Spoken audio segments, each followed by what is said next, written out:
It's the Solar One Sci-Fi Podcast.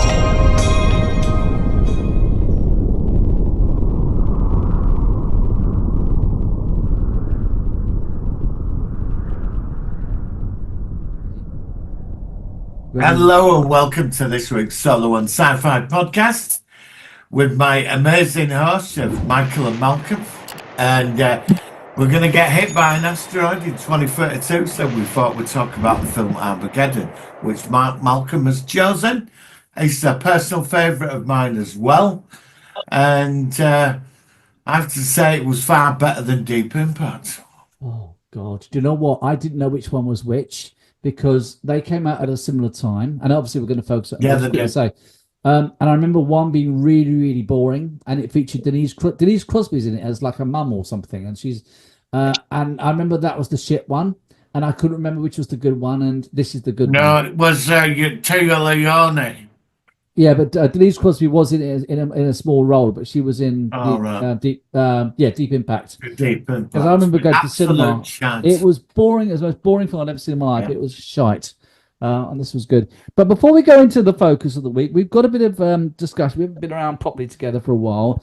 Doctor Who, sci-fi news, everything's starting to come along now. So shall we quickly talk about the first episode of Season 15? I'm not saying Season 2. It's Series 15 of Doctor Who with Ncuti and Belinda, this new character. What did you guys think of it? At 17:36, bang on, which I did send to both of you. He started crying. 17:36. Remember that?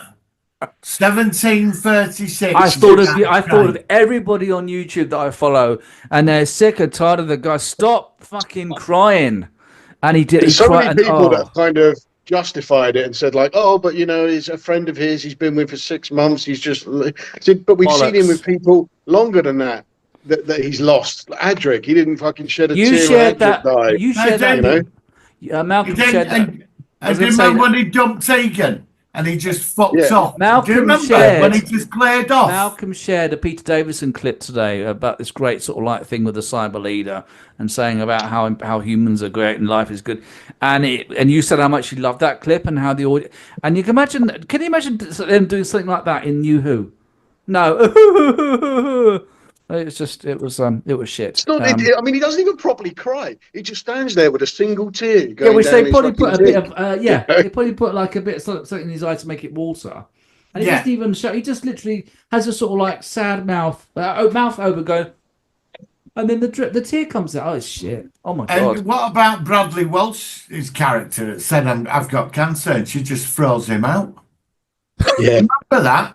Do you remember I forgot about that. Yeah. He said, Doc, I've got cancer. And she was like, yes, like denied it.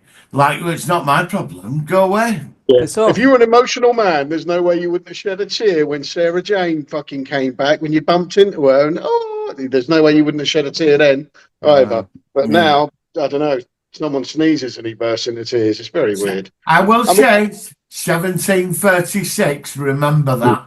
Yeah. This week, it'll be 10 minutes into it, I reckon. You should do a stopwatch. I did on Saturday. I sat there at 5:30. Oh, so you're at 17 minutes 36 seconds is when it happened, right? No, 17 minutes 36 seconds. That's what I'm saying. Yeah, right. Okay. I paused it on the iPlayer. Of course, that's. I thought you over there with a physical stopwatch. Yeah, you just look at the time on the iPlayer. But other than that, the episode was. I mean, it's just flat and boring. I honestly, I'm at the point where I don't understand how anybody enjoys it. People keep coming onto Facebook going, "Oh, you're I don't know, you're joking. It's one of them. It's wonderful. It's brilliantly written. How? I've asked that question so many times. I can tell you exactly why I don't like it. Yeah, I can tell you why I don't like it. It's got nothing to do with the man's skin color or his sexuality. I just don't like it because it's boring. It's just not interesting. There's no danger to it. There's nothing. I'm not on the edge of my seat. I'm not worried. I'm not hiding behind the sofa. But you ask people what they like about it, and they can't answer. They just go, "It's brilliant. It's brilliant." If you can't see that, you're not a fan. It's not. just nonsense. I It's watched nonsense. I watched the first episode of Black Mirror season 7, which I know, Malcolm, you've not seen Black Mirror yet. And it was with Chris O'Dowd from the IT Crowd, and it was such a clever concept. And I thought to myself, I can't say because it's spoilers, but it's a very, very clever idea about a wife who gets brain damage, and there's a way that they can keep her sort of alive, and it's involving IT and Wi-Fi and all sorts of stuff. And I just thought, whoever wrote this, if they could get some decent writers on, I know it's a different sort of slightly different genre, but it's still intelligent sci-fi writing. And Doctor Who, if they had just one episode with the writing quality of what I've seen from Black Mirror, it would be a success. And it's just, this episode was completely repetitious. We've seen the robots with the emoji faces before. We've seen the character where she well, first of all, we had one before where the companion Martha was also working in a hospital, and that was a parallel. We've had similar stories where a companion can't get back home. Tegan was a prime example. She couldn't get back to 1981 for years, and I just thought, and I don't know about the new character. I know the actress is in Rogue One, not Rogue One, Andor as well. She was didn't particularly stand out. I'm not going to sort of like rate her too early because it's only been episode 1. I didn't dislike her, but I still think that Ncuti Gatwa was miscast and badly written for Doctor Who. I've always thought that, and I just don't think that it's any good. I just think that it's nothing. It's people. Even my family, my daughter always used to watch Doctor Who, and I said, "Oh, it's coming out." She didn't even say, "Oh no." She's like, "Oh, maybe," and like. This would be, she's been watching it. She was born a year after New Who started, so she watched it entire life. And now, like, some people are like, oh no, my son doesn't watch it either. But nobody watches it. Nobody likes it. Just bin it. The lowest ratings ever in history, in the UK first broadcast history, overnights, 2 million. And that's a series premiere. So it's only going to get lower, I would have thought. It's also quite funny watching people try to justify the ratings. Oh, viewing habits and streaming. And no one's watching it. Just fucking give it up. No one's fucking watching it. I looked on my phone. I saw the comments on Facebook. A lot of people thought it were brilliant. And I was sat there thinking. No, I didn't loathe it. Why? They can't answer. It was terrible. There were no start. There were nothing new. It just. Yeah, but an opening episode, this should have defined the series. Yeah. Opening it up to something like to really make you excited. Yes, really excited. Yes, I agree with it. We got nothing. No. We got absolutely nothing. 17:30. Sorry, but he started crying, right? No, he did. And then we got stupid robots with like my emoji faces. Yeah, which we had before. And he was on this planet for 6 months with the TARDIS. What about the robot that kept saying polish all the time? Oh, and then we got to the villain, and it looked like a Borg. It looked like a Borg. Oh, the villain you see coming a mile away. Yeah. Yeah, the dorky boyfriend or whatever it was. It didn't make any sense when they signed the 2-star chart. What about the cancels out the certificate? If you touch the certificate in the past, have they ever had that before where it cancels each other out? If you make... Of course they had. They had the 2 different brigadiers touch each other. Oh yeah. No, that's fair. Okay, yeah. I was trying to think of another example. Yeah, the 2 brigadiers in I know the Peter Davison episode. Yeah, Mordred Undead. That didn't go kaboom. I mean, all right, he suffered a blackout and it managed to kill the alien people in it. But there was no big threat to the fucking universe in that the Doctor had to fucking undo. So what do you think is going to get ratings-wise next week? It's the one where they go to the 1950s. Lower than this. Do you think it'll be lower? I think enough people will have said, oh, this is an improvement on last season, that more people will tune in. So I think it will go up slightly. Okay. I think for an opening episode, this should have been something. I could have seen this episode 4 episodes in. Yeah, not season premiere. Yeah. Not as a season premiere. For the season after disaster last series, I would have thought there'd have been, I don't know, something a lot better. Something, but we reminded me there. I saw the funniest comment on Facebook today. It was either Facebook or YouTube where someone was going on about it being good, and some guy just come over. Oh, what? Why? Because he's now been given a toxic companion. And I thought, toxic? What? She got the ump that he's fucking snatched her away from wherever and fucking done her DNA without asking. That's now toxic to complain about that. That's fucking toxic. Oh. Come on, fucking. That's like you might as well say Tegan was fucking toxic because she didn't want to be there, or Barbara and fucking Ian. I mean, he kidnapped them way back in the very first fucking episode because he was a bit of a wanker back then. He was a bit of a wanker, yeah. And then you got her, didn't you? You got her towards and going, don't tell anybody you've seen me talking to the fourth wall. Yeah. Oh, Anita Dobson. Anita Dobson. That character's really irritated me because I couldn't give a shit who she is anyway. And no. It's really, you know, it's really. Going to be, whoever it is going to be the biggest wet fart since fucking Sutek. So. Yeah, I reckon it's going to be the Rani for some reason. I don't know why, but maybe that's too obvious. I don't know. Somebody I hope says not, because it would be a horrible thing to do to fucking Kate O'Mara's legacy. Yeah, but we've only ever had one incarnation of the Rani. I don't know. I don't trust Russell T Davies at all. You know, he just doesn't seem to. He just seems to. He had an article the other day. I didn't read it. I saw the title. He's on about going to season 3, 4, and 5. No. No. And I saw it on Facebook with an article. I know there's a lot of YouTubers out there that are going on about it fucking failing and Disney's pulling out, but I think this is absolutely one of those things where you just have to wait and see. I don't mean you'll notice how all these guys who claim to know and claim to have inside people, they never go back and say they were wrong when they were wrong. It reminded me, I was thinking earlier today, it reminded me Nostradamus. Everybody bangs on about Nostradamus predicting stuff. And by the time you've got fucking hairs on your dick, you realise that Nostradamus didn't predict fuck all. He just kept reaming out shit, and every now and some again, of it has got some similarity, a little bit right on something. And that's all these fucking YouTubers do. Yeah. You know, there's no stock in anything any of them say. Oh, my inside man, your inside man is fucking nothing, mate. All you want is the likes, shares, and fucking ad revenue. I think the interesting thing about this season, though, is that they've left it open ended. And from what everybody said, that they've filmed a regeneration scene and not have a new guy or new girl taking over at the end of it. That's just people making stuff up. Nobody knows for definite if they've done that. That's just speculation. So do you think that? Thinking. Yeah, I don't know. That they filmed it? No, unless Ncuti Gatwa has definitely 100% left. I did read one thing that says he's doing a play. He's doing some stage show. Yeah, for a while. So he's basically, if they are going to film season 3, they've literally fucking blanked him out for this year or next year, one of the two. He won't have enough time to film it, which means. But also, wait a bit anyway. Also, they haven't got enough time to. Well, they could possibly film a Christmas special for this year because it's still only April. But I've got the feeling that there's going to be at least a year's gap. I would have thought, no matter what happens. Much like they did with Tennant, when for 3 years running, all we got was a fucking Christmas special. Yeah, they've done these gaps before. So anyway, that's pretty much it for Doctor Who. I would give the opening episode, I don't know, 4 out of 10. 4 out of 10. And that's being fair. How about you two?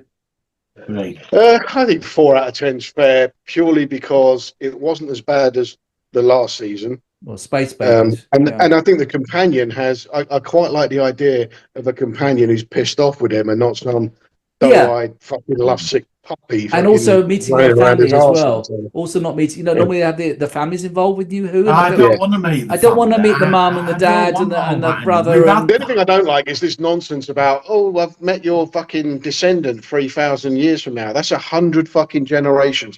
So that is 100 times her DNA has been halved and mixed with someone else's. Yeah. You know what I mean? So, I've done it before. In 100 generations, your family tree. In terms of, so if you imagine 2 grandparents, 4 great grandparents, 8 great grandparents, 60, you go back 100 generations, your own fucking family tree is greater than the population of the fucking planet at that time.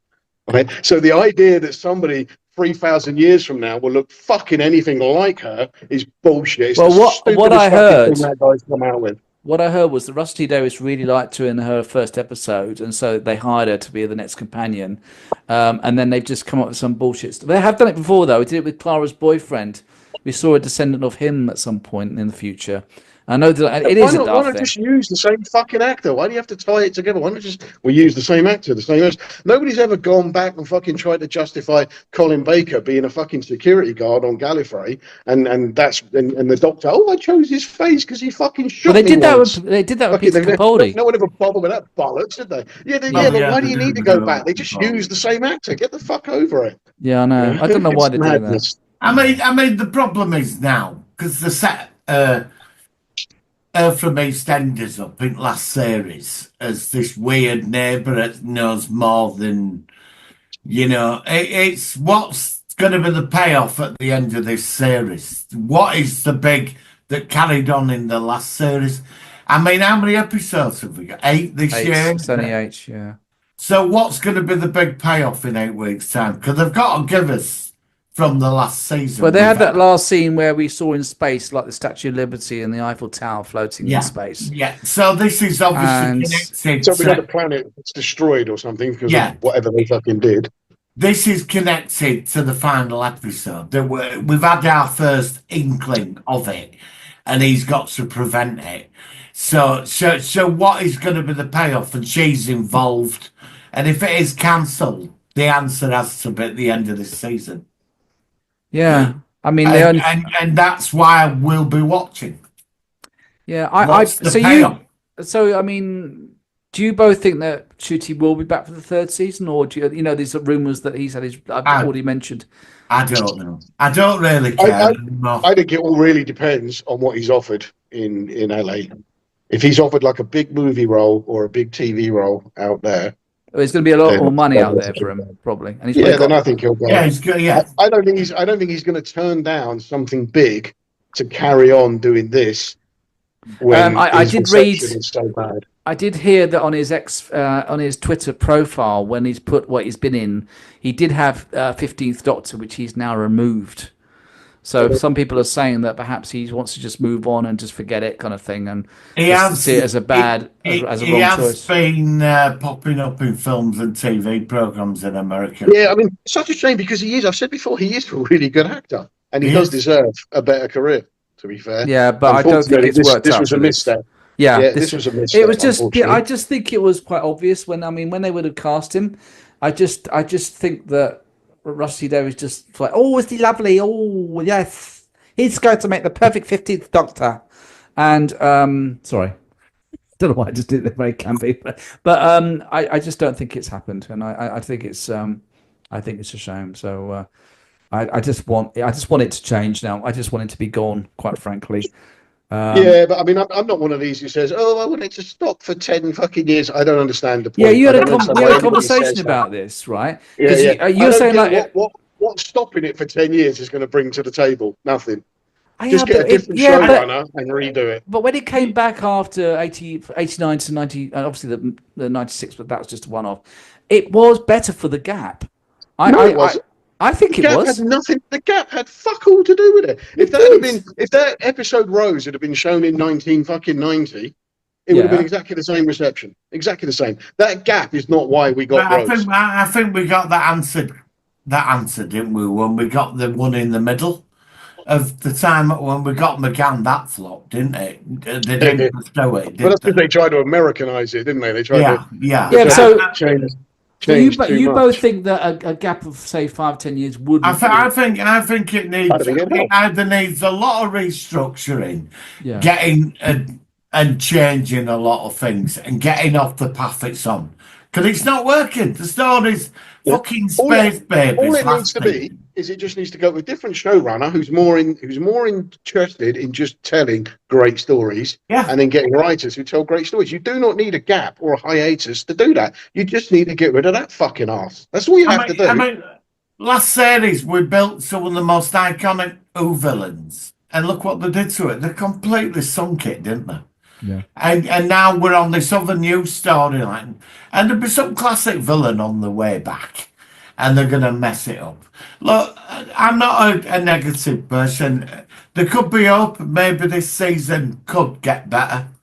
I could be. I mean, we don't know, do we? And like, I I am not agree with holding out much Malcolm. hope for fucking the Eurovision Song Contest Yeah, well, episode. yeah. I do agree with you. You are right, but there's that slight inkling that something could come out of this. I can't say it. I hope it does. But So basically, what we're thinking is basically if to save it, get rid of Rusty Davis, get rid of all those people. Remember, Eccleston did that a while ago. He gave this rant about sack Rusty Davis, sack Julie Gardner, and I'll be back. And yeah, I mean, I think that's a fair point. I mean, I had thought that a gap would do it good, but I just can't see them getting rid of Rusty Davis, getting new writers, getting rid of this woke shit, and actually creating some good, interesting science fiction stories. Okay, so put it this way: let's just say we stop for 10 years, and in 10 years' time, Russell T Davies brings out the next series. You think he would be any different than he is now? No, I don't. No, exactly. So you're saying that in 10 years' time, you'd need a new show? Yeah. So No, let's okay. bring that showrunner in now. No, I think that's fair what you're give saying. it to the writers of Black Mirror. Let Black Mirror take it over. Well, yeah, seeing some of the stuff that they've written, I mean, it's just absolutely fantastic. I can see so many great finished watching the season, and so I've only seen the first episode of season 7. It's fantastic. Have you not seen McAllister yet? No, that's the last one. I can't wait to see that one. That's going to be great. I'm going to rewatch the first one because I've not seen that for a while. But I mean, without giving spoilers, I know that the writing on Black Mirror is just so good and well written. Talent's there. Science fiction can still be done. So why can't the talent's there? Why can't they get the talent on Doctor Who then? Why can they not get? I don't know. Writers? I don't know. Eccentric writers who are not even science fiction writers. Let's hire him because he's trans. Let's hire him because he's got lipstick on. I watched Black Mirror over the weekend, and it was superb writing. It's so good. Superb writing, all of it. I mean, so it can be done in contemporary. It doesn't have to tick boxes. It just gives good, creative, thoughtful ideas, which is what we are here in science fiction. What we love. You do not get that in Doctor Who. You don't get stupid. What's it called? What's the thing that the robot said? He said, "Wipe it," whatever it was. And it's just polish. That's it. And like lifted straight from Wally. Yeah, we had Gadget before. To be fair, if you put the film down with a pen and paper, you could literally write down every single thing that Russell T Davies has stolen from his own back catalogue, other Doctor Who, and other things, and then mash them all together. I thought that Polish was going to be a new companion like K9. I could see that being on the TARDIS every episode, coming out of the TARDIS, going Polish, and try. Oh, the kids will like that. They'll get the toy or whatever. And it's all right. I think it's pretty much covered Doctor Who. I mean, what we'll do is I think we'll have a break and then we'll come back for the film review because otherwise we're going to have about 7 minutes. But so until then, if that's okay, both of you, if you've both got the time, have you both got the time, or how are you time wise? We can rush it. What do we got? Yeah, no, I can come back. Okay, so let's because I've got about 10 minutes. So what we'll do is we'll wrap this up in a minute and then we'll come back with part 2. So before we quickly do that, any other science fiction news or anything that you're both? Obviously, we talked about Black Mirror. Go on, Malcolm. No, I'm just thinking. I'm just thinking of the trailers that I've seen recently. Obviously, Tron. You weren't that. I like the Tron. Tron. No, I mean, so Tron's going to be in the modern world now. I'm quite looking forward to it myself. I can't wait for Tron. I think it looks really quite good. But I think the technology and everything's so caught up with this film now. And 9 Inch Nails doing the music. I think we could be onto a masterpiece. Yeah. I tell you one trailer. I don't know if I sent it to you. One trailer I did see that looks fucking epic. Is we know that Disney's live action remakes of all their classic backlog have been mostly shit. But whoever did Lilo and Stitch clearly loved the original film because the trailer looks amazing. I've not seen the original. The cinema. Yeah, I don't know Lilo that and Stitch is a great film, but the trailer for the new live action one looked brilliant, absolutely brilliant.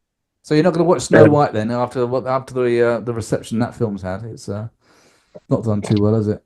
No, I mean, to be fair, I'll be watching even without it. If it was having epic reviews, I wouldn't go and see it because I don't think the original story was that good. I'll tell you what I watched for the first time over the weekend: Swamp Thing. I've never seen it before. The original one with The original from the 80s. So I'm Yeah. trying to remember I that love one. that. I think I said it to you that the Lionel Luthor character from Smallville very much reminded me of the villain from that. I mean, I haven't watched it for years. It used to be on Bravo instead. Yeah, it But did. the modern Swamp Things, I've watched the first I'm gonna 3 or watch 4 that. episodes of that. That's I'm gonna quite watch good. The series is I don't know why I hilarious. didn't carry on The with it, to be series. honest. The Yeah. series is hilarious. It's because it was made in 2019, so it's quite new, and I thought I'd give that a watch. I like the original movie. It was weird that the boss in the end he turns into like a dog thing, and I thought, and it was like he got it a bit wrong, but it was I did quite like it. I thought it was a bit odd, but it was. Well, that's it. There's a trailer for a new Toxic Avenger film Oh where yeah, Peter Dinklage plays the Toxic Avenger okay. in it.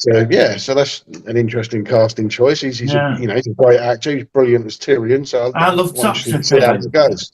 Not seen I that. love the I don't know much originals. of it. I've heard of it, but I don't know much of it. No, I'm not seeing that one. All right, guys. Oh, Well, I think Thunderbolts next week, and Thunderbolts. What's that? Yeah, definitely. I might cinema on that one. I'm looking forward to that. the test reviews have gone down well. Apparently, the test Oh, okay. reviews. Yeah. But Yeah. So I mean, what have you got on there? You've got a new Black Widow, obviously, but then you've got the Red Guardian, who is a super soldier serum like Captain America. from Russia. Then you've got what's his name, Bucky, who's a Captain super America. soldier serum character. Yeah. The Ghost from Ant-Man. Ant-Man, the villain from Black Widow, the woman that's been reprogrammed. Yes, Taskmaster. He's one of them, yeah. And then there's a new character who The Sentry. he's apparently Marvel's kind of rival to Superman. Yeah, the Sentry. But he again gets all his power through the super soldier serum, I read. Yeah, he's Like got there's the some power. explosion in the factory, but he just gets a lot more. He gets, he Yeah. can fly more shit. He's like super powerful. They brought the Sentry out in the comics for a good. It was a good background story for him. His two entities. He's like Marvel. He has the power of 1,000,000 exploding suns, and he's insane. Yeah. It's going to be interesting I to don't see know how if they've done this. If it's going to be kind of the Thunderbolts are all up against him, and then he joins them in the end, that sort of thing. There'll be something. Yeah, I'm going to go there. I've seen a lot of stuff on Facebook about the new Fantastic Four. It's just these YouTube things where it's like, oh, they've done it again. Yeah. Oh no, it's going to. I can't be asked to watch them because you sit through 10 minutes of them wanking on, and they never tell you what the show has actually Do you know done. why I want to see? I know a lot of people are getting annoyed that there's a female Silver Surfer. You know, I think people just need. Do you know why I want to see that? Because I want to see Galactus. I want to see him walking around. That's it. I want to see it. And it looks all right. Yeah. No. Yeah. Did you? Superman's had rewrites. They've had massive rewrites of Superman. Oh yeah, I heard about that. Did you hear that because they're making a new Harry Potter TV series that Snape is going to be played by a black actor? Did you hear that? Yeah. No issues with that. All these people, again, I've been on Facebook forums where people are going, oh, Snape is a white character in a book. A, who gives a fuck? And B, no, he isn't. The only description of him in the book is greasy hair and a hook nose. That's it. They just doesn't give any other description. Is this the same as this series going to be an entire rewrite of the films? I assume so. No, it's going to be an entire run of the books. So the books are enough different to the films that I think the TV series could really work. I'm quite looking forward to it because the films miss so much and change so much from the books. Right. I think this will be better. Okay, I'll give that a look. I've never been into Harry Potter, actually. My son was a big Harry Potter fan. I don't mind it. I've enjoyed the films. Harry Potter's brilliant. I mean, if your kids are fans, you must take them to the Warner Brothers studio tour. Yeah, they've been to the one where they've got the triple-decker bus, wherever it is, somewhere in North London or something. There is something. I didn't go, but they went to one in Windsor. Yeah, that's the Windsor, that's it. But yeah, I mean, I mean, the only thing I'm looking forward to this year, like I said, I'm not a Harry Potter fan. I'm looking forward to the new Alien series, which is coming up in summer. I can't wait for that because I did like Romulus a lot. So I know it's not linked to that, but but it's Alien films. They've only got. I'm intrigued to see how they have the aliens on Earth before. I mean, it's going to have to be a limited thing that it only affects a few one-off people, thing was and Whaley and Yutani find out about them, and they got to and stop that's it. why they send Nostromo off to go and investigate When is it that set fucking then? spaceship. Do we know when it's set then? It's before the original Alien. Oh, it's before the. It's okay. Yeah. Because the movie was only a short sequel after the first film. This would be in between the original movie and the Prometheus. The storyline will be they'll found an egg, cloned it, done something with it. There'll be a big secret facility on Earth underground, and they get out. And they'll have to stop them from getting out of the facility before they infest the world. See, this is it. Everybody but timeline-wise, and it's got to be between. it's got to be between Covenant and Alien. Yep. That's what I was thinking. Covenant is when the xenomorph David creates the xenomorphs in the creates form them, that we finally know them as. Okay. Well, on that they'll note, be in a facility, they'll nuke it, and then there'll be like file closed and nobody will know about it. Yeah. I watched the first couple of episodes of something called Beacon 23, which Right. that might be interesting. They're all right. Lena Headey, we like her. She's a good actress. But yeah, just a guy out on a lonely space, like basically a space lighthouse that stops people coming here, and a new ship turns up and hijinks ensue. So it looks like, it could be a good series. Has anybody seen Ark yet? Has anybody seen The Ark? Ark. Yeah, I've seen the first. I think I think I've seen the first. I'm sort of about. When did it come out? Was it a new show? Was it been out for a while? The one I saw. It's on season 3 now. Yeah, I saw the first few episodes, and I just, good? It was all right. I still haven't seen Silo, the rest of Silo season 2. I've got stuck in about episode 6 or 7 because I'm finding it a bit boring. So I will. Yeah, there is payoff towards the end. Yeah, I'm going to finish off Blake 7 first, and then I'm going to watch Silo. Finish that off as well. All right, on that note, we've only got a minute or two before we have to reset. So we're going to come back now with the Solo One film review of the week. Here we go. It's the Solar Sci-Fi Focus of the Week.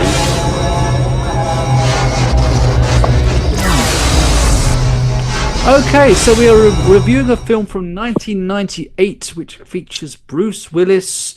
It features meteors, it features destruction, and it features all sorts of wacky ideas. So it's one of those great sort of movies, what if things with a big sort of world disaster comes along.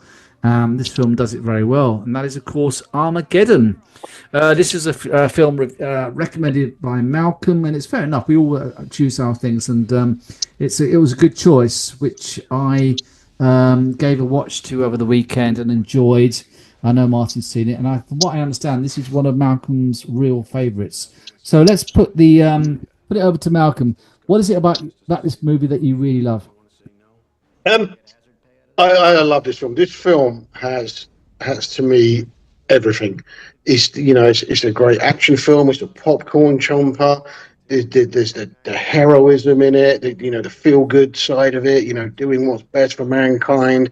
There's a great dose of humor in there. I like Bruce Willis's humor in his films. I like the way he does it. It's fantastic. Yeah. The cast was brilliant, and just to wrap it all up, there's a lovely little love story going on in it, so your missus is not bored of you in the cinema, and you're definitely going to get some later on, kind of thing. So that's why you like it. Okay. I have a friend in the pub who's also called Martin, bizarrely enough, and he hates it. Again, he hates it because it's not realistic. And I'm like, you walked into a fucking cinema to see a film about oil miners landing on a fucking asteroid to blow it in half and save the planet, and you're complaining it wasn't fucking realistic. I don't understand. I don't get it. I don't know. What did you think it was going to be about when you walked in there? But this is one of my all-time favorite films. I love it. I fucking love the film every time I see it. It's got a lovely teary ending with it when Bruce Willis makes his little conversation to Grace over the thing. I fucking love it. I have goosebumps every time I see it. It's just a great film. Yeah, that's fair enough. So did you see it? So you went to the cinema when it came out, or did you hear about it? Funny enough, no. It was at a time when I didn't really do cinemas much when this came out. No, I saw it on VHS. Like quite a lot of my favorite films, I saw it on VHS, bought it on VHS, and continued to watch it until the VHS bloody wore out. Yeah, You know, I have a few films that are like that. That's the strange thing. It was like when you used to go to Blockbuster Video and choose your movies and stuff, and you liked it so much, then that you actually buy a copy. I know exactly what you mean. Let's ask you, Martin. What did you think about this movie? It's a macho wank fest. It's brilliant. Macho wank So, fest. but I saw this at Leicester Square Odeon, Yeah. and my girlfriend at the time, I took her to see it, and she was in tears. She started. She was really welling up in this. So we'd seen Titanic, and when this came out, and I felt like she was holding my hand when at the end scene, she was holding my hand. So it's really squeezing it because Oh, he does the sacrifice. And I noticed there were other couple like that in the cinema. I think Armageddon, right? Don't take it seriously. no, Armageddon, no. one of them films you put on and you just have a good time. Like Independence Day. It's got that sort of vibe to it. And it's the ultimate macho love wank fest. Yeah. It's super. I ain't got a bad word to say about I think this. you're right. I think that's kind of the genius of it. The humour Yeah. that they put into the film brings you down to earth at the risk of a pun. Yeah, And all pun, that pun, kind of- yeah. You know, one of my favourite scenes is when they got some requests, and he just says like, "I don't suppose you guys are going to tell us who killed Kennedy," and all that. That was just that kind of humour, which is brilliant, and it grounds you. It just reminds you that you're just watching nonsense. You know, And it's willing suspension of disbelief at every good turn. I saw Deep Impact. Oh, no, later on.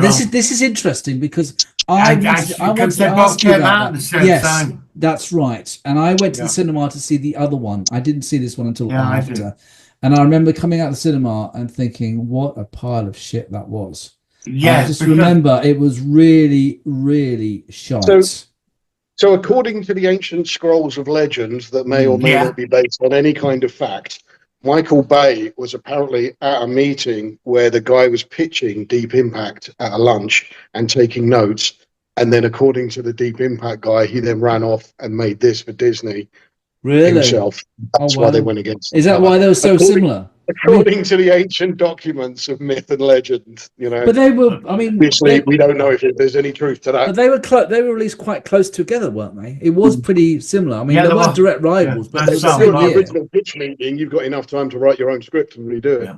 Yeah. Yeah. I mean- so when I went with her to see Deep Impact, she wasn't holding me hand and crying on that.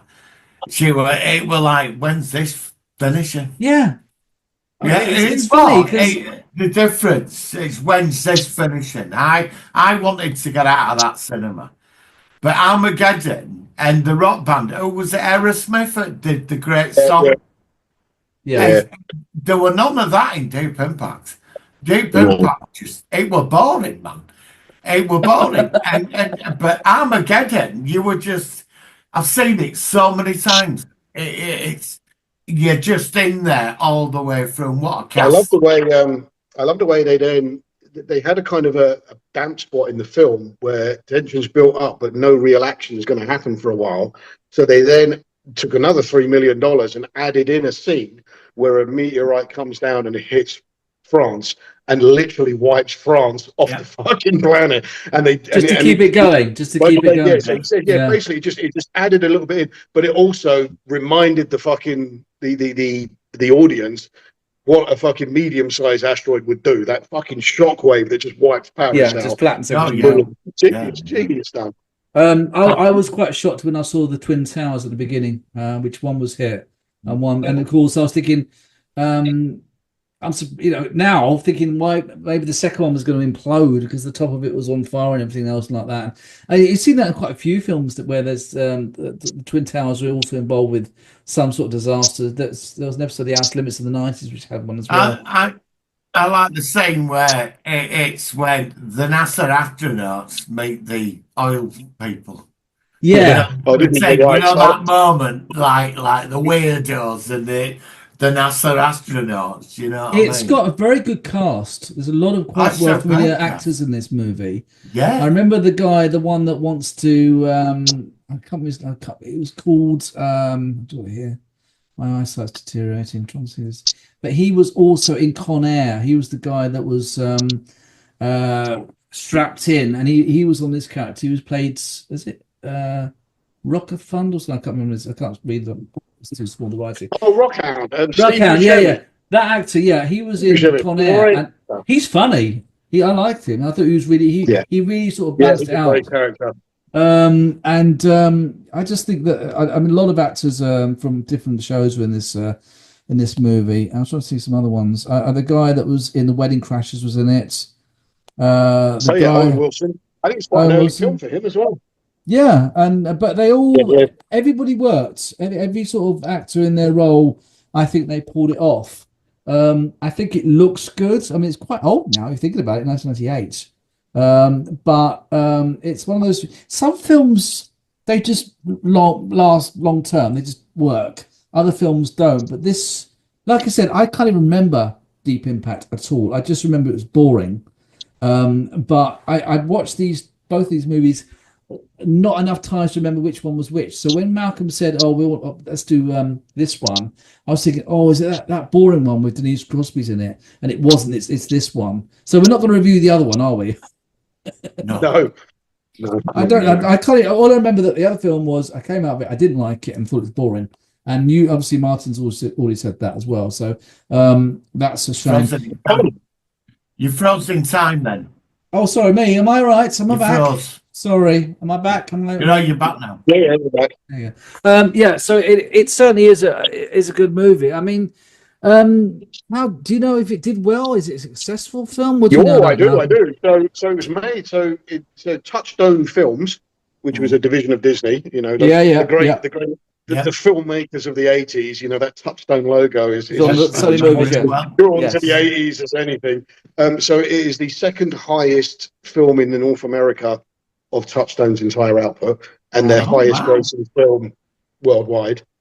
It was the highest grossing film of 1998 when it came out. It took just over $500 million at the box office, so it made money back and then some.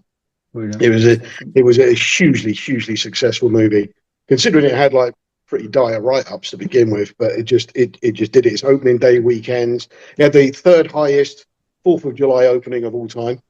It's a very summer blockbuster sort of just film behind movie, isn't Men it? in Black and Independence Day. Okay. I was going to say. I mean, I think that also the fact is that I think the special effects still stand out quite well. But I like the fact that it was it's something you don't take too seriously. I mean, the idea of a load of miners ending up on a space shuttle, going to an asteroid in space, around the back of the moon, landing on it, and trying to drill a hole to put a nuclear bomb. You do have to have a certain suspension of disbelief. But I love it. It's great. The one thing this film did was perpetuate the myth, and a lot of people believed it, that if an asteroid is going to hit the Earth, that you just send a couple of nukes up. It don't work like that because it breaks it up into other pieces. And they still come down. What you have to do in reality, you have to deflect because that's what the final failsafe is. Before that line, it was split in two. I'm not entirely sure. You know, gravity of it going either side of the Earth still going to do some damage. But after that, the fragments wouldn't break up enough, and it would be just as deadly.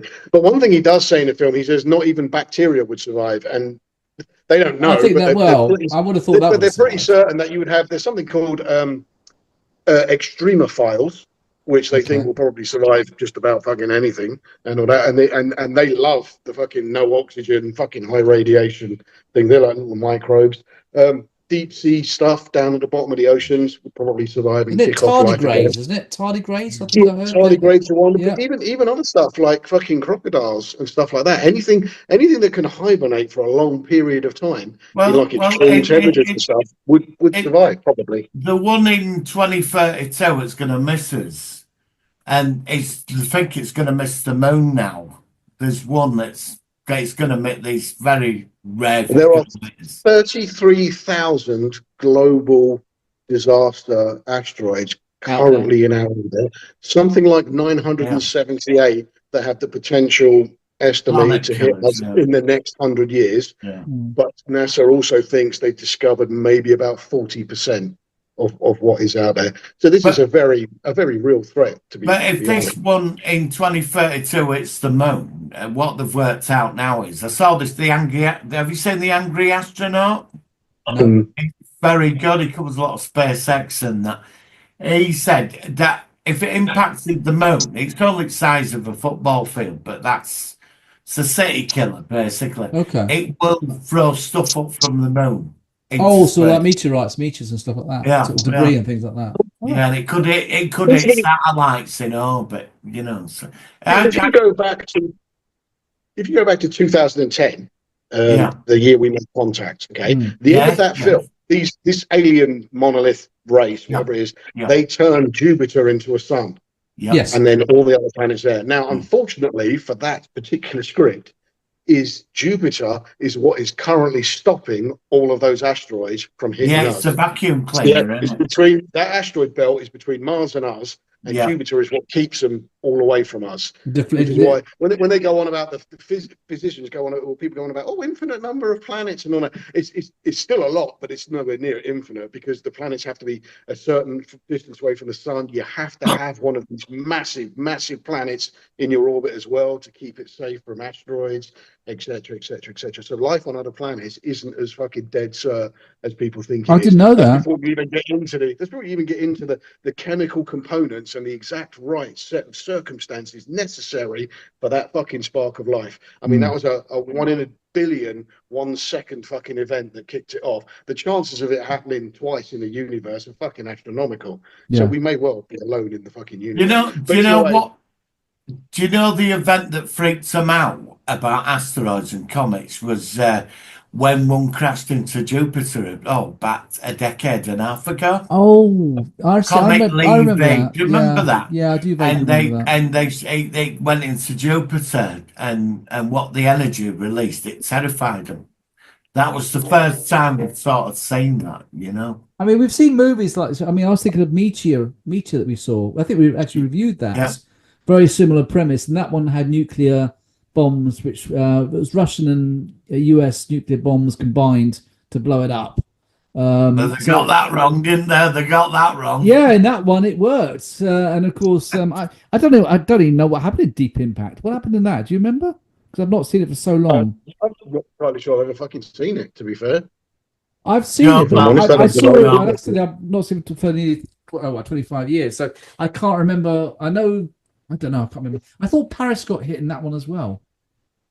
But maybe I'm mixing the two. I can't remember. There's some interesting things for Armageddon. So the original lead that they wanted was Sean Connery. Now, do you think the film would have worked if Sean Connery was the boss? Yeah. I think He's a fantastic actor. I don't really see Sean Connery as being able to inject humor like Bruce Willis. He could have played a government person. He could have played. No, but if he was doing the Bruce Willis, he was supposed to play the actual. He was supposed to have Bruce Willis right, and then they decided to go someone younger. But Bruce Willis before is good they with settled on comedy. Ben Affleck, they'd approached Bradley Cooper to be AJ. Okay, Right. that's interesting. As you say, I think it was very well cast because Bruce Willis has been in. I mean, he was in a film called Blind Date, which I always thought was hilarious. Yeah, I love that in the film. 80s. That was I haven't so seen that funny. since the 80s. Yeah, Brilliant. Yeah, Blind Date, Hudson Hawks. His original thing on Moonlighting, I used to love watching I've got Moonlighting. Moonlighting. I love Moonlighting. I think it's Yeah, I really do. funny. It's a really quirky comedy series, but it's just. I don't know, Yeah, they did a lot of groundbreaking episodes, like the black and white the black and white episode, one. Yeah. The one, the Shakespeare episode that they did in, I can't remember the actual phrase, but pentanamic, something. It was all rhymes anyway that they did it and all that. It's just so funny, some of the stuff they came out with. But you posted a picture, obviously, of the rather unfortunate asteroid hitting the Twin Towers from this film. Now, the version I watched today is the edited one where that's been removed, because it was removed for TV broadcast. Really? Yep, it was removed for TV. It was going to be broadcast in 2002 when the rights came up for it to be on TV, and obviously they just removed that scene completely. It was too fresh. And then another scene that I don't know if it got removed completely, but at the very beginning of the film, you see the space shuttle Atlantis getting hit and destroyed. Yeah. So it was due to air for the first time in America immediately about 5 days after Challenger blew up.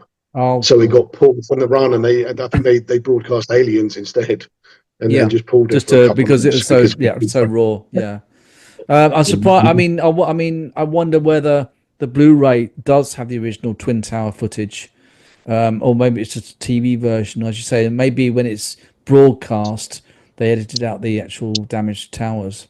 I don't know. I mean, my copy is a Blu-ray, so it was fine. But sometimes when it comes to broadcasting, they do sort of trim stuff out if they feel it's sensitive kind of thing. So that's interesting. Well, I think that's pretty much. Anything else you two want to say about the movie? I mean, obviously we'll give the rating in a minute.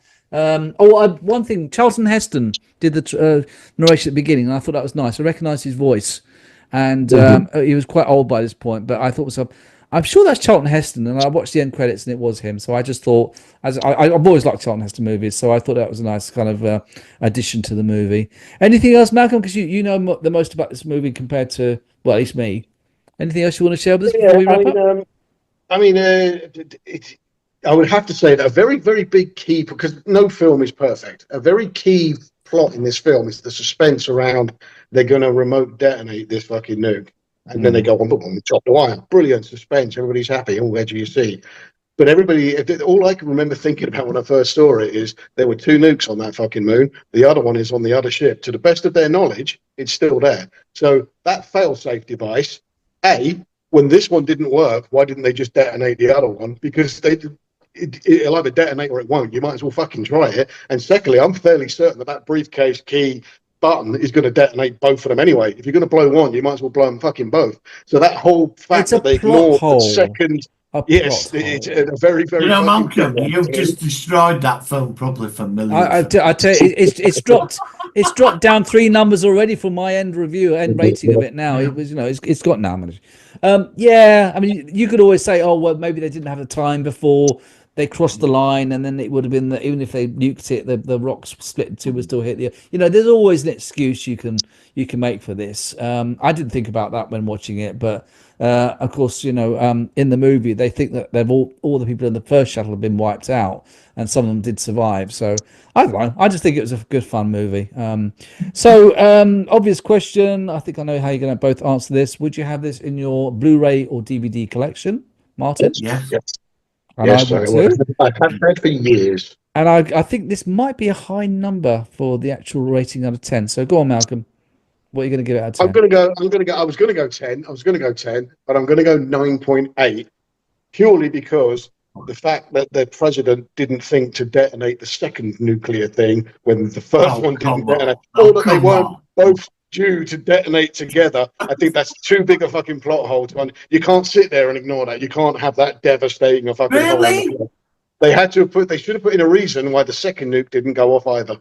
Like it got like maybe the shuttle got blasted off into fucking space and the nuke's busy, and then you could have seen it off in the fucking distance or something. They could have easily done that. Do you know? I would see this as a romantic film. You've leveled that for me now. Because of that, what you've told me, I never even thought about the second. I'm sorry, but my rating's ruined now. I'm only going to give this a 4.3. I mean, it was.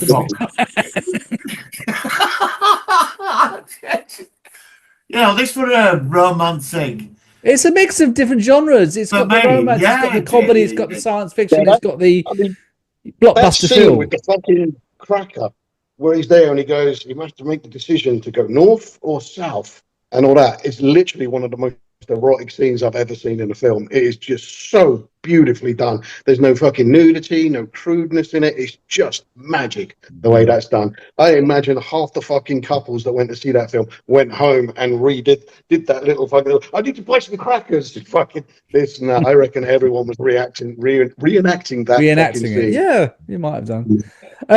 So shall I give the rating first for me, or do you want to go first, Martin? Well, because it's a macho wank love fest movie and it's positive and Malcolm nearly leveled it with that point, and now I'm not going to watch this again because of that. No, it's ruined for me. It's going to be there. I'll be like, yeah, Malcolm's right. Well, I'll be enjoying the film and having a great, and then I'm going to go, no, but there's the second nuke, and I've thought about that. So I'm gonna be general. I'm gonna give it 10 out of 10.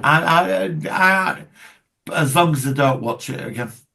I'm going to have to give it 8.5 because this plot hole is completely. No, I think 8.5. I do like it a lot. I don't think I like it quite as much as you two. But I think for some reason, and this isn't really the film's fault, the reason why it hasn't stuck in my mind as well as it should have done is that it's tainted through no fault of its own with Deep Impact. But I did enjoy it. I actually want to see it again now that I've just seen it. Also, now that I've talked to you both. So I think it will go up to 9, but I'm going to put it as 8.5 because I actually need to see it again because a lot happens in this movie, and it's one of those films that it's easier to sort of pick up things. I don't, the plot hole with the nuclear bomb. Fair enough. I couldn't give a shit about that. I mean, who cares? It's just a bit of fun. But I'm going to give it 8.5. I did like it a lot. I think it's a very good recommendation. For me, it was a good time in my life, and I've got good memories. That's why it deserves a 10. It is. It's a full-on popcorn chomper. You know, you just every 2 minutes and all that. It's brilliant. It's a brilliant. It's a feel-good movie. Yeah, and that's what it's all about in the end. I mean, you want to sort of have something where it makes you feel good. You come out of it, you get a real adrenaline rush, and it's memorable, and it still holds up well. It still looks good. I mean, I always feel sorry for Bruce Willis because I know that he's not in very good health these days, which is always sad to hear. But God, he made some great movies back in the day, didn't he? And I think he's arguably one of my top 5 favorite actors. He might even be my favorite actor. He does everything. He can do the action stuff. He can do comedy. He can do sensitive stuff. He can do everything. There's nothing that isn't in that guy's range, and he doesn't nail everything he does. He's brilliant. His bank of films is phenomenal. Like the range of what he does. I think he's brilliant. I thought he's fantastic. Since to tell you the truth, since I first saw him in an episode of Miami Vice, and the first episode I ever saw him in was the very first episode of the '80s Twilight Zone. Yes. Okay. And it was a very, very good episode where he meets himself. And have you ever seen it, Malcolm? It's a very good episode. No, I'll look it up. It's episode 1 of the '80s Twilight Zone, and he's really, really good. I think it was his breakout role. It's only a 20-minute thing, but even then you could tell he was going places, and I think that was how he got into moonlighting, if I remember correctly. But I'm glad you both liked it. Very good recommendation. So what are we going to be talking about in the next couple of weeks when we come back? I'm not sure what we're going to do. 2 films. I don't know. Have we done Near Dark? Near Dark. No, what's that one? Have you not seen Near Dark? I've not even heard of it. I've heard of it, but I know you've not seen it. It's an amazing vampire film with half the cast of Aliens in it. All right, okay. Bill Paxton, Lance Henriksen, her that plays the Colonial Marine. Yeah, maybe. I mean, I need to look it up. I've not even seen it. I dare I say it, Tim Burton's Planet of the Apes. That scares. Yeah, Tim Burton's Planet of the Apes. Oh, I wasn't that mad on that. I think it's one of those films because all the people there. There's only 4 women in it. You get Sigourney Weaver and Newt Vasquez, and then they throw one other last woman in to make the numbers up, whose name I think is Pharaoh or something, who's on the drop ship. She's the one with the silver glasses who like. I know what we actually. I don't know about the Tim Burton one, Martin, but I tell you what we could review. We could review the '70s Planet of the Apes TV series. We've never done that. I thought we'd done that. No, we've done the first 2 movies. And we've done one of the new ones. We've never done the TV. I don't think so. Let me look at my list. I'm pretty sure we haven't done it. Let me look at my list for a second. I do recommend Near Dark. It's an amazing film, honestly. I've never heard of it. It's a vampire movie. It's not like Crosses. It's very good. It's one Have you ever seen Silent Hill? No, isn't that based on a computer game? Yeah. So we reviewed episode 47, Planet of the Apes, episode 165, Rise of the Planet of the Apes, episode 124, Beneath the Planet of the Apes, episode 194, Kingdom of the Planet of the Apes. So we've done 4 Planet of the Apes. We've never done the TV series. So how about you, Malcolm? Have you seen the TV series, Malcolm? I've not seen it since I was a wee nippersnapper. Apart from the odd episode I've watched on reruns like Bravo and I think I watched a couple of episodes that I acquired recently. Okay. Yeah. The only episode I really, really, really remember from it is, and I might be thinking of two different episodes here. There's one where they're with a family of apes and they have to do a blood transfusion. And I've always wanted to know, and I've never been able to find out, what the simple test that he does is to find out what blood group they are and whether they match. I'd love to know how to do that. Yeah. And okay. at the end of it, although the apes hate them, but because they've saved the thing, at the end of it, they come, oh, we've seen humans with white skin, and the young ape is like basically, oh, I have to do myself up with flour and pretend to be a human. Oh yeah, I remember. Yeah. Okay. I don't really remember much more of it than that. So And obviously, Roddy McDowell. Yeah, Roddy McDowell's obviously in it. So do you? How about you, Martin? Do you want to do that next time, or do I'm up for that. I'll send you the No Doubt trailer. Yeah, all right. I mean, we could put that on the list. It's Lancet, Bill Paxton, and Eric plays Vasquez. It's an amazing film. Other things I'd like to check out at some point is I think Malcolm needs to see some. I'd love to do some Black Mirror review episode because I think that's one of the best ones.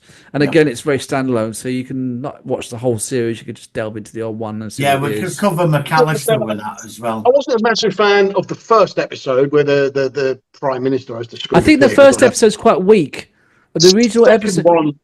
The second one that has the singing contest with her from Downton Abbey, I thought was brilliant. And then the third, because there's only 3 episodes in season 1, I think. Yeah, some seasons are very short. The guy whose wife's cheating on. Is it Jodie Whittaker? Jodie Whittaker's in it. Yeah. Yes. And he has the dial that you can call it back, and he has the bottle to the guy's eye. So, you fucking erase it forever. Or I'm gonna rip your eye. The one I like. That was a brilliant series. The one I like is where you go to prison. You're in there for thousands of years, but only a few minutes has passed outside. Okay. They did that with the Outer Limits. They've done that quite a lot. Outer Limits did one. Done that. Deep Space Nine has done a similar thing. True. Yeah, they have done that. So, they did it in a very clever way. I think, to be fair, I think Deep Space Nine did the Miles O'Brien thing. I love that episode. The best. I absolutely love that episode. To the point where it's continual torment because he thinks he's killed his fucking mate over food. Yeah, the girl. Yeah. So even though he's out and about, it's still fucking hitting him. Yeah. I thought that was amazing. I thought that was actually one of my favourite episodes of Deep Space Nine because I've always thought Colin Meaney was such a great actor and he really, really pulled it off. It was so good. This tortured character. I love that episode. Before we go, have you heard about that Johnny Vegas film come out? Time Travel is Terrible or something. It's been. Oh yeah, I just have wonder said if something anybody about knows that about it. Yeah, what's it called though? I'd like to. I think it's called Time Travel is Terrible or something. Yeah, maybe we it's can. It's a comedy. I don't know much. I've seen the trailer, but I don't mind Johnny Vegas. I was never a fan of Johnny Vegas until I come home from the pub one night and flicked on the TV. And there was some weird film on called Sex Lives of the Potato Men, which is absolutely hilarious. I love that film. I've got 2 copies of it for reasons I won't go into, and all that. And I've watched it like hundreds of times. I think it's just fucking genius. It's Sex Lives of Potato Men. I've never heard of it. Yeah. You need to watch it. You have to watch it. It's totally. It's one of the funniest films I've ever made. Okay, I love that. Recommend that.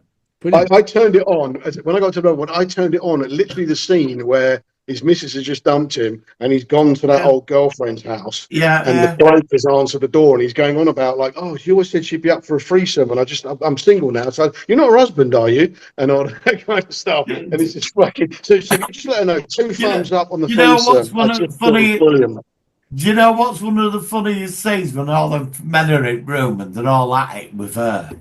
And they're all stood there waiting for the girl. And one of them's going, I parked my car down low. Do you think I'll get a ticket? Yeah, I got your own. like common conversation, and this is going on in front of them, No, it's worth a look. You need to watch it. I can tell you hundreds of scenes, Michael, but you've got to watch it because there are scenes that just, if you know what's coming, you won't. If you don't know what's coming, you will literally roar with laughter when you see it. Yeah. All right. It's just so we can't really tell you too much. Okay. It's on my channel. I uploaded it. I've got it on my channel now. Yeah. Okay. All right. All right, guys. Sounds good. Yeah. I mean, I'm always. I love a bit of comedy. And to tell you the truth, I think one of the other guys is the Doctor. Ken's from The Office. Kenzie Kenzie Crook. Crook. Yeah, but you've got the Doctor Who bloke as well, isn't it? What's his name? Oh, Gatiss, Mark yeah, Gatiss. yeah. Oh, was it? Oh, wow. Yeah, So, yeah. when was this made? Is it quite recent then, or when was it made? No, Oh, God, no, while ago, 90s. wasn't it, Malcolm? Oh, yeah. So it would be funny then, because like I It said, got a lot of bad press when it come out because of Yeah, what not things are surprisingly. real, but it's got a cult following now because it's so some people find it absolutely disgusting. Yeah. They can't watch it, Yeah. but I've got female friends that have seen it and they absolutely love it. So, but you be prepared for what you're gonna see. You okay. might think this is disgusting. Yeah, I'll give it a go. I'll but give it a go. it's Yeah. funny. Okay. Yeah, Sounds but good. yeah, I mean, I don't know how broad your wife's humour goes, but you might have to be careful. Yeah. Some things Yeah. don't. Yeah. It might She say I will need go to watch very it early later. on in the film if she wants to go and make tea and sit and read a book. I wouldn't recommend it to somebody who's like quite tame on the comedy. This thing. Might be something to watch on your own, kind of thing. Yeah, I know what you're saying. I Well, don't it know. could be, well, Actually, it's a fucking yeah, it's a it's a weird carry-on film on speed. It's a what? It's a carry-on film on Oh, speed. carry on. Okay. Yeah. Sex Lives, give it a go. It's worth it's not everybody's taste, and just be prepared for that. All right. Okay. I'll keep that in mind. So listen, are we going to do the AR reviewing this episode again, or are we done with that? Do you guys want the end of Why it? not? Why not? No, I'm quite intrigued to No, listen what to we're them. doing? They are quite- Yeah, well, you know, the end of each episode, we get the AI to review the episode that we just done. Yeah, go on then. Yeah, We'll do it again this week because it's quite. I just find it quite interesting to be reviewed by AI, literally after you've just finished the episode, and it's it does sometimes say things that Malcolm said when I've said it, and vice versa. Yeah. It does sometimes get a bit mixed up, but I just find it quite interesting. So for the moment, we're going to have it on again today, and then in 2 weeks' time. So in 2 weeks, are we doing Planet of the Apes or are we going to do Black Mirror? You two decide. Planet of the Apes. Like the Planet of the Apes, to be fair. Yeah, And right, then let's you go two for it. can catch up on. Then after that, do Black Mirror. Yeah, all right. I'll do. Okay, I'll do the Gives you graphics. time to catch up. Then. Brilliant, guys. And then what is that other one you said? That vampire film? Honestly, it's very good. You're gonna love it. If you remind us when we get a bit closer, we'll have a watch of it. It's not crosses, and it's about the back roads of America, and they've sort of tried to make the vampires realistic, Okay. like I like the vampire hunt films. on the roads. And I don't want to spoil it for you. It's very good. It's just the casting is like them actors, and Lance Henriksen is superb in it. Okay. I mean, Sounds good. we could almost do an entire kind of double show on vampires and just cover every fucking film and TV series made. Like, who does it best? Which mythologies, which Do vampires you know are best? what? That might be a better idea because obviously there's some things that you're into that I'm not watched. So but I can chime in with certain things, and we could just talk about the vampire genre and the best and the worst of the TV shows and movies which have been made. That might be a good idea, actually, Malcolm, and that might be a better way of doing it. So yeah, okay. Well, look, we'll do the Planet of the Apes TV series next time, and then do Black Mirror, and then we'll see where we go. So thank you very much, guys. We'll leave you with the AR review of ourselves, which is a bit weird but very compelling to watch. And we'll see you next time on the Solar One Sci-Fi Podcast. Live long and prosper. Live long and prosper. Welcome to the deep dive. We take the sources you give us and really get into the core insights. Exactly. And since you're here, this whole exploration is, well, tailored just for you. Today, you've given us a really interesting mission, actually. We're going to unpack the buzz around some recent science fiction stuff. Yeah, looking at new TV, a bit of a classic film too, all based on that audio recording you sent over. So specifically, we'll be digging into reactions to the new Doctor Who season, thoughts on Black Mirror Season 7's first episode. Right, and some general sci-fi news too. Trailers for Tron, Heirs, the live-action Lilo and Stitch. And the Toxic Avenger. Plus, we'll revisit, the big one from '98, Armageddon. Okay, quite a mix. Let's jump in. Where do we start? Well, the Doctor Who reactions seemed pretty immediate and strong in your source audio. Yeah, that's putting it mildly. It sounds like the speakers had some, well, significant issues right from the first episode of Season 15. They definitely didn't hold back. A big thing seemed to be the doctor crying, apparently, like really early on. Around 17 minutes and 36 seconds, they said. And they felt it was excessive, maybe insincere. Yeah, compared to how past doctors handled losing people, like Adric or Sarah Jane. Someone even quoted, "He didn't face a tear on you, Malcolm," which is quite pointed. It's a big contrast, isn't it? Yeah. We sort of expected a certain stoicism, maybe, so that reaction can feel jarring if it doesn't feel earned, I suppose. And it wasn't just the tears, was it? The new companion, Belinda. Right, they weren't sold on her, apparently. Though, they did say it's still early days. True, but the episode itself was described as just flat and boring, like lacking any real sense of danger or excitement. And they picked up on things feeling repetitive, too. Oh, yeah. Emoji-faced robots, which we've seen before. The companion working in a hospital. Ah, the Martha Jones parallel. Exactly. And then being unable to get home, like Tegan, it just sounded like a lot of familiar beats. Which can be tricky, can't it? That line between a nostalgic nod and just, running out of fresh ideas. It sounds like they felt it was more the latter. And then the villain apparently looked like a Borg.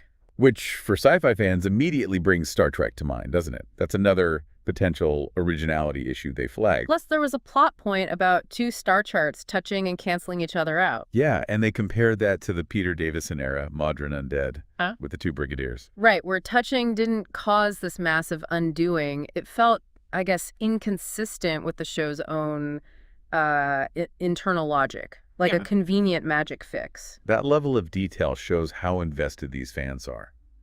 When the rules seem to change without explanation, it really pulls you out of it, even in sci-fi. And this wasn't just opinion. They mentioned the UK overnight ratings, just 2 million. Which they said was the lowest ever for a premiere. And they were pretty skeptical about the usual excuses like, oh, people watch differently now. Yeah, you can understand that skepticism. A big drop for a premiere usually points to something more than just viewing habits, doesn't it? Absolutely. The Frinkst episode needs to hook people. If it feels weak, it doesn't bode well. They felt it lacked that event feel, more like a random mid-season episode. And the companion's reaction early on, being called toxic. Yeah, for being upset about being, ripped from her life and having her DNA scanned, which seems understandable. It's an interesting take. Usually companions are just sort of swept along, aren't they? Yeah. Maybe more resistant reaction feels different. Maybe even uncomfortable for some viewers expecting the usual trope. Then there was the usual speculation, of course. A mysterious character, maybe the Ronnie. That's always a popular guess. Yeah. And they talked about Russell T Davies having plans for, seasons 3, 4, 5. Yeah, but also those rumors about Disney maybe backing off a bit. It sounds like there's a lot of uncertainty floating around. Definitely. And talk about maybe filming a regeneration scene but not showing it. Plus, Judy Gatwa's stage show schedule. Yeah. It all feeds into the fan discussion, doesn't it? So predictions for the next episode's ratings were kind of mixed. Some thought lower, some maybe a slight bump. But the underlying feeling was a desire for just good stories, less of what they called woke. And frustration that villains from last season weren't used, but still a little hope it might get better. Though the ratings they gave were pretty rough. 4s out of 10 across the board. Yeah, one was a reluctant 4, saying it wasn't quite as bad as last season, but still pretty damning. Were there any positives mentioned? A couple, actually. They liked that the companion was pissed off initially, not just immediately starstruck. Okay, a different dynamic. And that her family wasn't involved straight away. But on the flip side, they found her breaking the fourth wall kind of irritating.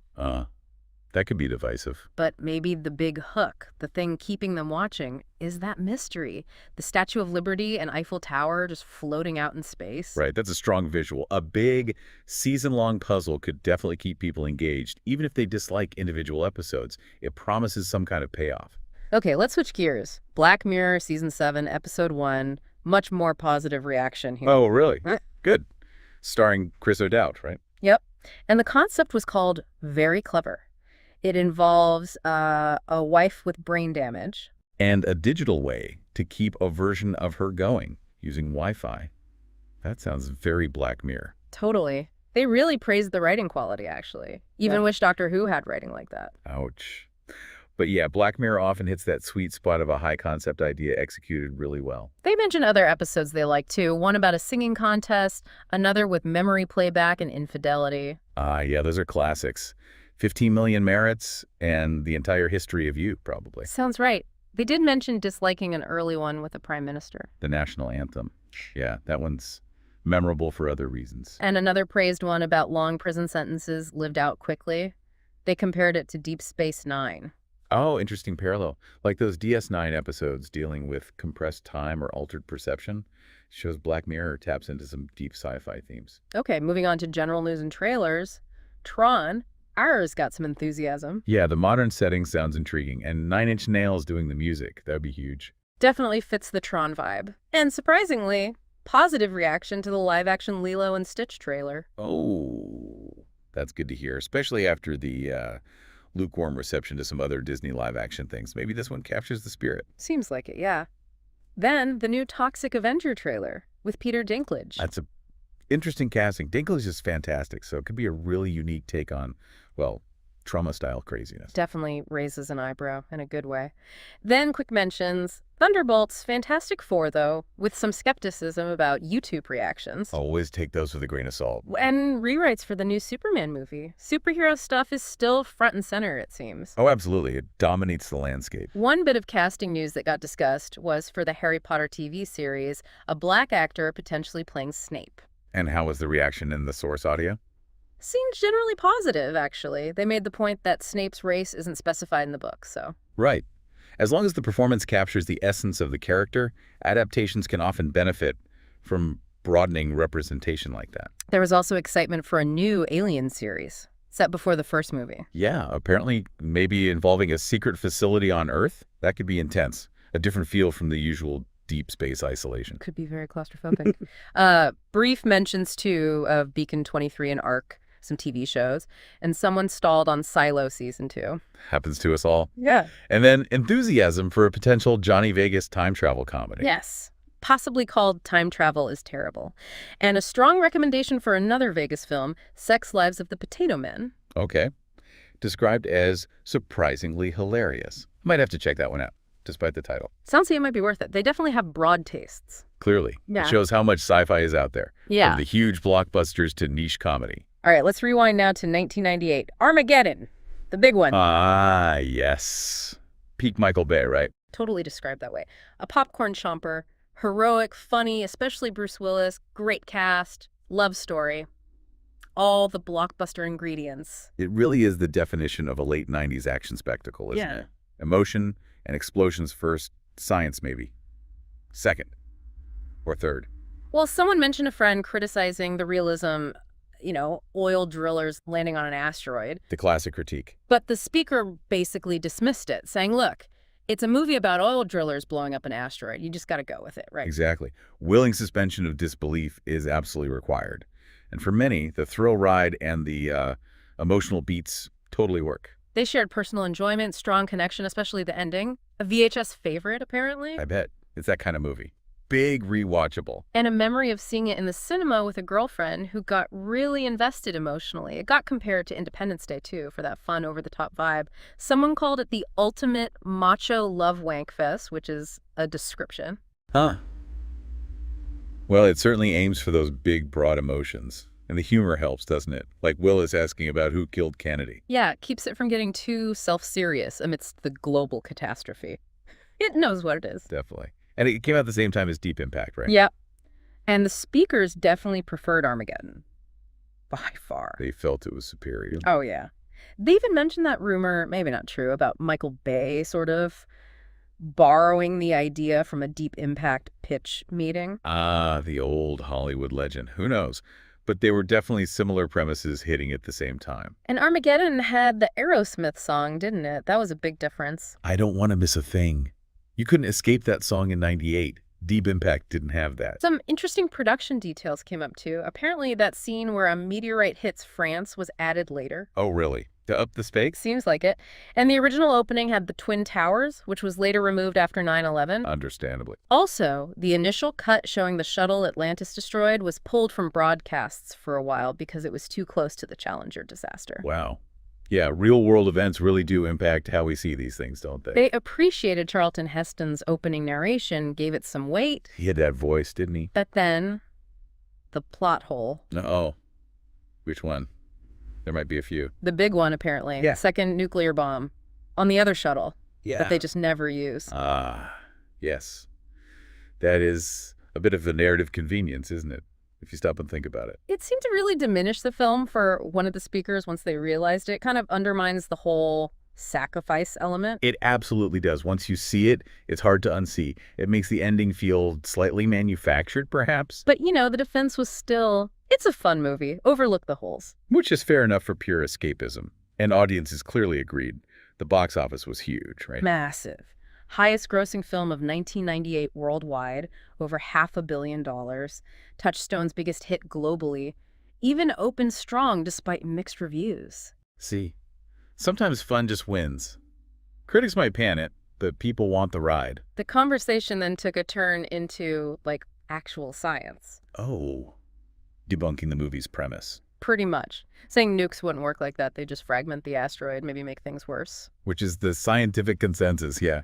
Fragmentation is a big problem. They mentioned asteroid 2032, maybe hitting the moon info from the angry astronaut, and Jupiter's role protecting Earth. Jupiter as our cosmic vacuum cleaner. Oh. Unlike in the movie 2010, where it becomes a second sun. Right.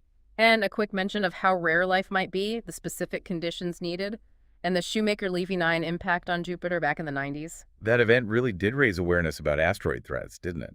It's funny how Armageddon, despite its inaccuracies, can spark those real science discussions. Definitely. Oh, and some casting trivia came up. Sean Connery was considered for the Bruce Willis role. Connery. Can you picture him doing the comedy bits? Maybe not quite the same fit. Maybe not. And Bradley Cooper was apparently approached for AJ, the Ben Affleck role. Wow, early Cooper. Interesting what if.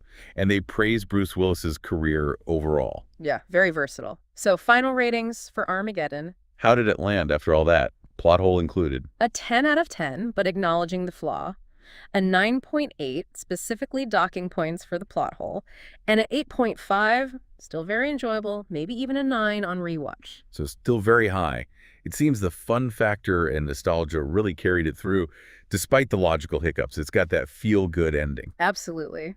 So that wraps up our journey through this audio source. Quite a range, wasn't it? From the troubled start for Doctor Who. To the cleverness of Black Mirror, the upcoming sci-fi hype, and then that deep dive, warts and all, into Armageddon. It really shows how much is going on in science fiction and how different things resonate, well, differently. Definitely. A single recording opened up a whole universe of discussion. Which brings us to a final thought for you, the listener.